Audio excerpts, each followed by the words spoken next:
നമസ്കാരം cricket പ്രേമികളെ. Point ടേബിളിൽ 4-ാം സ്ഥാനത്തുള്ള റോയൽസും പ്ലേ ഓഫ് സ്വപ്നങ്ങൾ സജീവമാക്കാൻ പോരാടുന്ന ഡൽഹി ക്യാപിറ്റൽസും തമ്മിലുള്ള ഒരു തീപാറുന്ന പോരാട്ടം തന്നെ നമുക്ക് പ്രതീക്ഷിക്കാം. റിയാൻ പരാഗിന്റെ ക്യാപ്റ്റൻസിയിൽ ഇറങ്ങുന്ന ടീമിന് വൻ കരുത്താണ് യുവതാരം വൈഭവ് സൂര്യവംശി.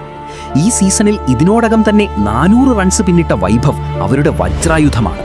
ഒപ്പം യശസ്വി ജയ്സ്വാളും നായകൻ സഞ്ജു സാംസണും ഫോമിലായാൽ ഏത് ബൗളിംഗ് നിരയും വിയർക്കും. 14 വിക്കറ്റുകളുമായി കുതിക്കുന്ന ജോഫ്ര ആർച്ചറും സ്പിൻ മാന്ത്രികൻ രവി ബിഷ്ണോയിയുമാണ് ഇവരുടെ കരുത്ത്. KL രാഹുലിന്റെ നേതൃത്വത്തിൽ ഇറങ്ങുന്ന ഡൽഹി നിരയിൽ രാഹുൽ തന്നെയാണ് പ്രധാനി. 185 സ്ട്രൈക്ക് റേറ്റിൽ ബാറ്റ് ചെയ്യുന്ന രാഹുലിനെ പൂട്ടുക എന്നത് ആർച്ചർക്ക് വെല്ലുവിളിയാകും.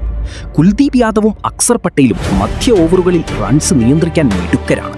പവർ പ്ലേയിൽ ഈ പോരാട്ടം മത്സരത്തിന്റെ ഗതി നിശ്ചയിക്കും. KL രാഹുലിന്റെ വെടിക്കെട്ട് ബാറ്റിംഗ് ഇന്ന് കത്തിക്കയറിയാൽ ഡൽഹിക്ക് അത്ഭുതങ്ങൾ കാട്ടാനാകും. കൂടുതൽ IPL വിശേഷങ്ങളുമായി നമുക്ക് വീണ്ടും കാണാം. Good bye.